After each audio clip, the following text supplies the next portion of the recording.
tous, chers amis de la météo, une situation particulièrement hivernale, tout à fait remarquable en ce 1er avril, parfois jusqu'à 40 cm de neige supplémentaire du côté du Vercors, en vigilance orange, neige verglas. Salut les motards de l'internet. Samedi matin 2 avril, 10 h, il fait un froid de chien parce qu'une vague de froid vient de s'abattre sur la France. Alors en temps normal, je m'en fiche un peu, mais là il se trouve que j'avais prévu d'aller faire un road trip dans le quart sud-est de la France dès lundi matin. Je sais pas si ça va être possible tout ça.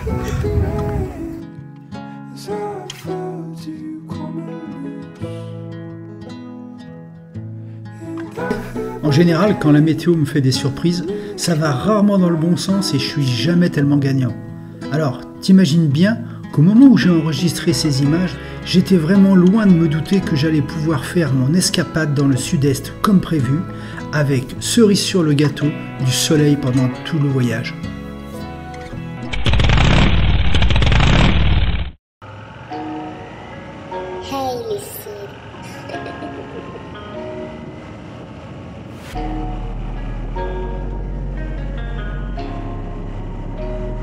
Comme je suis parti tôt de Lyon ce matin, je suis bien en avance sur mon timing. Du coup, plutôt que de m'écrouler dans un bar pour me réchauffer derrière un chocolat, je vais faire un arrêt culturel.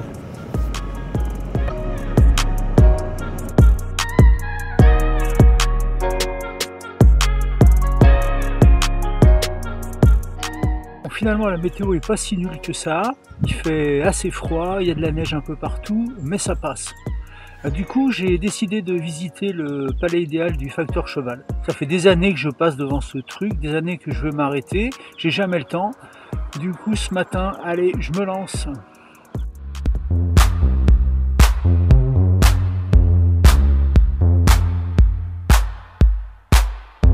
Le palais du facteur cheval, c'est comme qui dirait un ovni architectural. Imagine, on est fin du 19e siècle en Isère, dans un village à 50 km au sud de Lyon. Haute-Rive. Monsieur Cheval, facteur de son état, décide de bâtir un palais dans son jardin et pour ça, il ramasse les cailloux de la rivière derrière chez lui. Et tout seul, pendant 33 ans, il va construire ce truc-là. Tu vois, moi qui ai du mal à planter un clou sans me taper sur les doigts, j'ai du respect pour ce gars-là.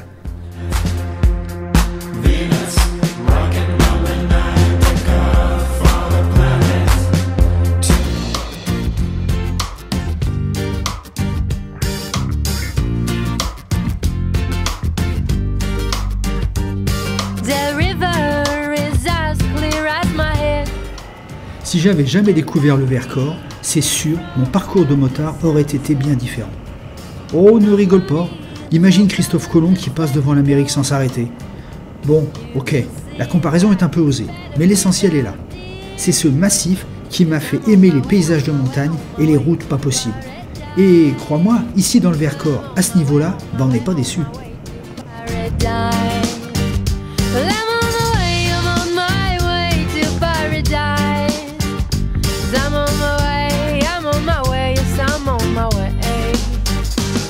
J'ai failli oublier une chose vachement importante à faire quand on arrive en haut d'un col. Les chiens épicent pour marquer leur territoire, les motards ils collent des autocollants. Voilà.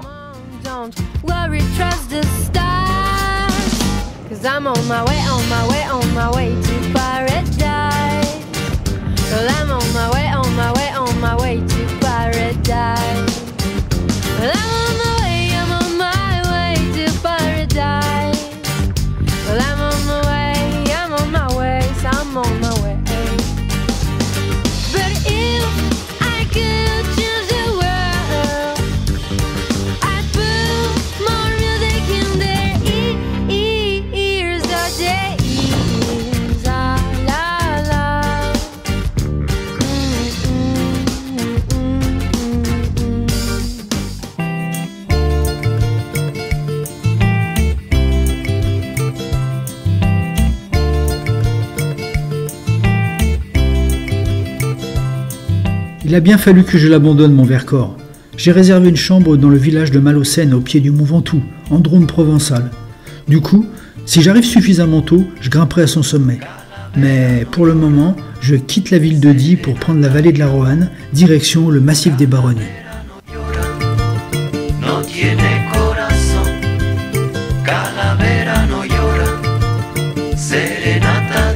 Soñé otro mundo tan lejos y tan cerca. Soñé otro viaje, 4 caminos, 5 destinos. Soñé la risa, soñé la ilusión. Soñé otro mundo, soñé menos joda. Soñé una mañana que en fin se podía. Soñé de un amor de noche y de día. Soñé la fortuna, soñé la alegría. C'est un truc auquel je n'avais pas pensé, c'est bien que l'accès au col du Ventoux serait fermé. Tu parles. On est que début avril et le sommet était un peu plus de 2000 mètres, c'était à prévoir. Y a pas, hein, je suis vraiment un Parisien. La route était ouverte jusqu'au Mont Sorin, alors j'y suis monté. J'ai pas tout perdu. De là-haut, la vue est top sur les Baronnies. Et puis finalement, je suis revenu à Malaucène. Il faut bien que je commence à chercher mon hébergement pour la nuit, hein.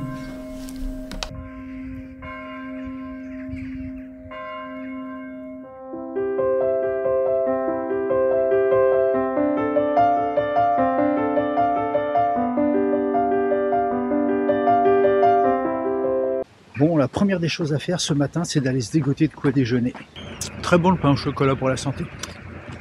C'est du gras et du sucre, ça ne peut pas faire de mal.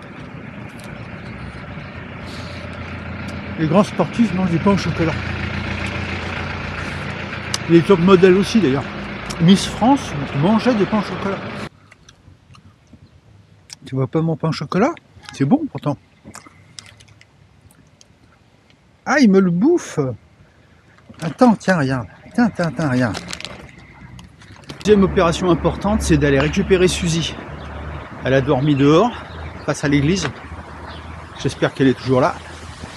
Et aussi, il va falloir qu'elle démarre parce qu'il fait encore bien froid ce matin.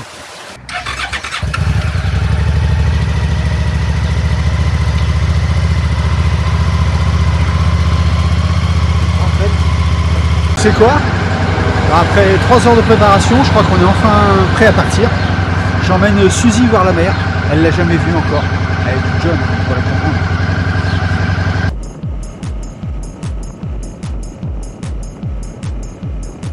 Après avoir roulé quelques dizaines de kilomètres, on va pas se mentir, la route est nettement moins intéressante que la veille. Ben oui, la Camargue c'est tout plat et forcément ça se ressent sur le réseau routier. Il y a quand même quelques trucs intéressants, comme ces vergers qu'on arrose pour éviter le gel matinal et qui donnent au paysage des allures de dessert glacé. Kilomètre après kilomètre, je me dirige vers le but final de cette escapade, à savoir le littoral méditerranéen. Je longe le Grand Rhône depuis plusieurs dizaines de kilomètres côté rive gauche et c'est en voulant le traverser pour aller jusqu'au Salin de Giraud que je m'aperçois qu'il n'y a plus aucun pont à partir de la ville d'Arles. Je vais quand même trouver un moyen de franchir le fleuve. Sur un bateau, eh ouais, le bac du Baccarin. Avec ses 2 minutes 30 de traversée, ce sera sûrement la croisière la plus courte de ma vie.